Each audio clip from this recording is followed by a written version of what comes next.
Poisson. Poisson. Poisson. Poisson. Poisson. Salut à tous, c'est reparti pour une nouvelle vidéo. Toujours en mode confinement. Vous avez vu, la tondeuse elle est quand même passée par là. Là je voulais vous expliquer un peu comment je rangeais mes leurres. Parce qu'aujourd'hui on achète beaucoup de leurres. Alors pour ceux qui débutent, le problème est pas plus simple, mais de par la quantité de leurres qu'il peut avoir, ben, ça limite le rangement. Mais c'est vrai qu'en fait, comme quand j'ai commencé la pêche au leurre, en fin de compte, au début je perdais beaucoup de leurres parce que je pêchais du bord. Mais avec la pratique du flotte tube, en fait, il s'avérait que je perdais vachement moins de leurres. Et ce qui fait que le poisson nageur que je perdais au fur et à mesure, je perdais 1 ou 2 leurres à chaque session parce qu'on lance dans l'arbre, on lance dans la souche et on ne peut pas y aller.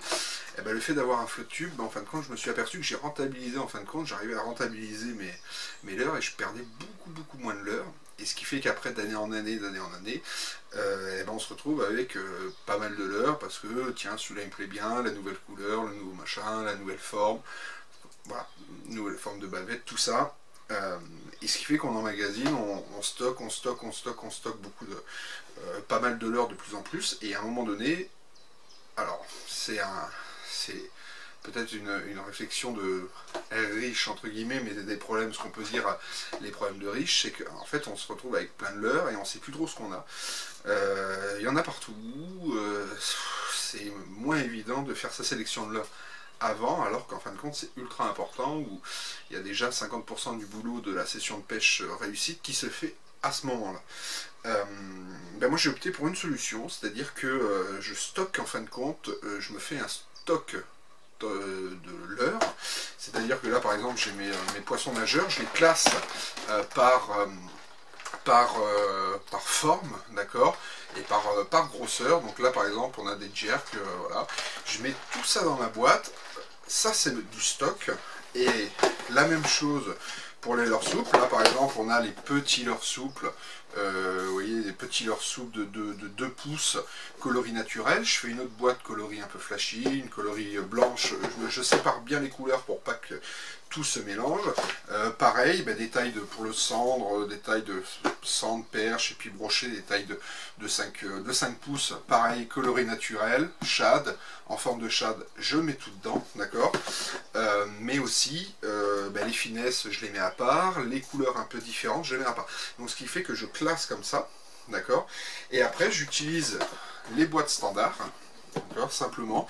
Là, celle-là que je vais emmener au bord de l'eau. Bien sûr que je ne peux pas emmener cette boîte au bord de l'eau, et honnêtement ça ne sert à rien d'avoir tout ça pour emmener au bord de l'eau.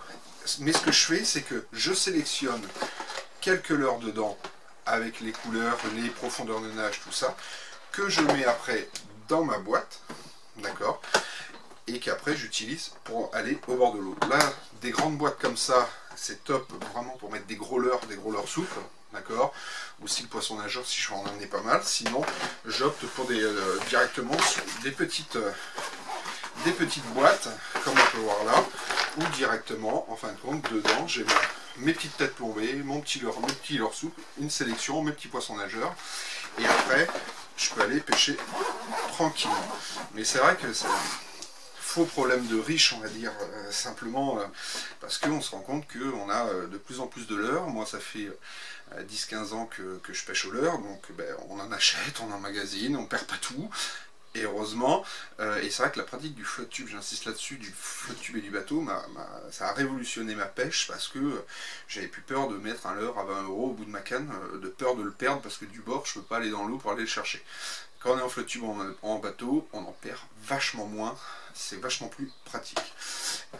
Pareil au niveau des têtes plombées, je fais la même chose, que ce soit tête plombée, hameçon texan, des choses comme ça, et je prends mes hameçons texans que je reçois comme ça, ou j'achète, et après je les sélectionne, je les classe, pareil. Alors ça fait des boîtes beaucoup plus lourdes, mais je les classe en fin de compte à l'intérieur du style, tiens, tous mes hameçons à palette, je les mets dans un compartiment, tous mes hameçons sans palette dans un autre, tous mes hameçons en football parce que je pêche beaucoup le bass. Avec tout ce qui est articulé, je le mets dans une boîte, et ainsi de suite. Et après, ce que je fais, c'est qu'avant d'aller au bord de l'eau, alors ça demande une organisation, mais quand c'est fait, c'est rangé, et quand je récupère, quand j'achète mes leurres ou mes hameçons après dans les magasins, je les prends et je les mets directement dedans. Et ça c'est beaucoup plus facile après à s'y retrouver. J'ai ma boîte, je sais que c'est dedans, je vais aller pêcher de basse, et ben je vais aller prendre dedans, tac tac tac, mes 2-3 hameçons que j'ai besoin. Je fais la même chose pour les hameçons texans, les plombales, les têtes plombées, pareil, par couleur, par grammage. C'est un gain de temps énorme pour préparer ces boîtes et être le plus efficace possible. Et surtout ne rien oublier, parce que combien de fois on est au bord de l'eau et on dit mais merde, putain, j'avais acheté des têtes plombées jaune fluo, ben, j'aurais bien voulu les utiliser aujourd'hui, mais je sais plus trop où elles sont. Dans le stock qu'on peut avoir, je sais plus trop où elles sont.